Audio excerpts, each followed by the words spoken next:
Welcome to GMGVP TV. இன்று ஜூலை மாதம் 10ஆம் தேதி வெள்ளிக்கிழமை. தமிழ்நாட்டின் இன்றைய தங்கம் மற்றும் வெள்ளி விலை நிலவரங்களை பார்க்கலாம். தங்கம் நேற்று மாலை விலையை விட இன்று சற்று உயர்ந்துள்ளது.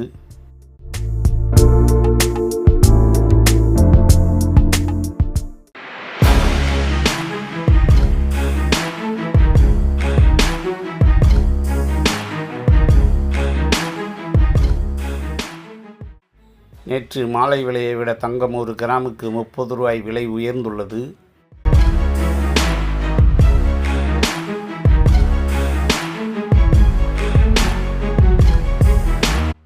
நேற்று மாலை விலையை விட தங்கம் ஒரு பவுனுக்கு 240 ரூபாய் விலை உயர்ந்துள்ளது. தங்கம் நேற்றைய தினம் காலை விலையை விட ஒரு கிராமுக்கு 130 ரூபாயும் ஒரு பவுனுக்கு அதாவது 8 கிராமுக்கு 1040 ரூபாயும் விலை அதிகரித்துள்ளது. தங்கம் மற்றும் வெள்ளி விலை நிலவரங்களை உடனுக்குடன் அப்டேட் தெரிந்து கொள்ள GMGVP டிவியை சப்ஸ்கிரைப் செய்து பெல் பட்டனை ஆன் செய்து வையுங்கள்.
தங்கம் மற்றும் வெள்ளி விலை நிலவரங்களை உடனுக்குடன் அப்டேட் தெரிந்து கொள்ள GMGVP டிவியை சப்ஸ்கிரைப் செய்து பெல் பட்டனை ஆன் செய்து வையுங்கள். நன்றி, வணக்கம்.